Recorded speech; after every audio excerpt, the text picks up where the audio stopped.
Am I walking into a cat fight? Should I start calling the cops? Wait, are there cops in this place? Or do they just cut off the fingers of troublemakers? Natalie!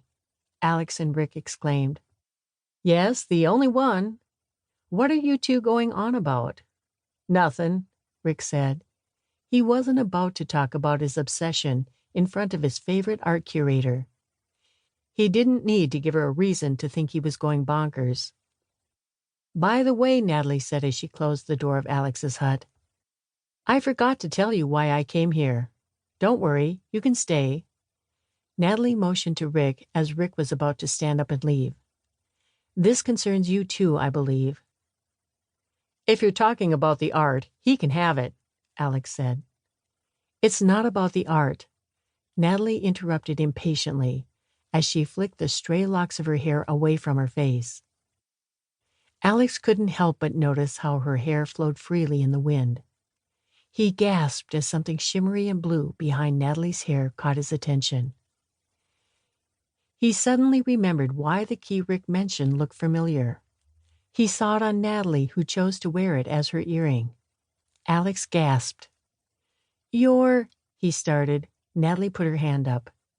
As she did, her hair flowed as if being carried by the wind. She held her palms up, and as she did, Alex could visibly see the air on her palm flow in tiny circles.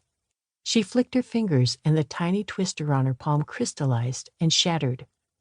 Rick gasped. Here I am. Weren't you looking for me? Natalie smirked at Rick. And you, she turned to Alex, we don't have much time. I came here to warn you. They're coming for the keys. What are you talking about? Alex said. He took it in stride when Rick told him he might be some sort of a magician. But seeing Natalie confirm Rick's story was too much for Alex to take in. He was not the sort who believed in magic. You didn't tell him? Natalie frowned at Rick. Tell me what? Alex asked, getting frustrated by the minute. He was living a peaceful life. He was more than ready to abandon the city. And now, Natalie showed up and with a magic trick. He felt like the life he made for himself was about to come to an end. Natalie sighed. How many keys do you have left, Keeper? She asked Rick. I have 4 left. The feather flower found her guardian, but never got to her in time. We scoured the place for a clue to her whereabouts. The search yielded nothing. I'm afraid they already took her. They came by my place, too, after my key arrived. How do you know so much about the keys? Rick asked. I came from a long line of guardians, mother to daughter. It was considered our birthright. I was naturally headed towards that direction. My grandmother made sure I knew of my heritage. She wanted me to be ready for my key. I see. You already knew Alex had the Thunder God's key. Yes. I could feel the electricity in the air whenever he's near. Literally. Natalie cut off Rick before he could comment. So you could feel each other's presence? Rick asked. Yes. I believe Alex could feel the wind around me change, but I don't know if he ever noticed that. Your hair seemed to flow freely. It never occurred to me that it was unnatural. Of course, a guy would never notice. Natalie rolled her eyes.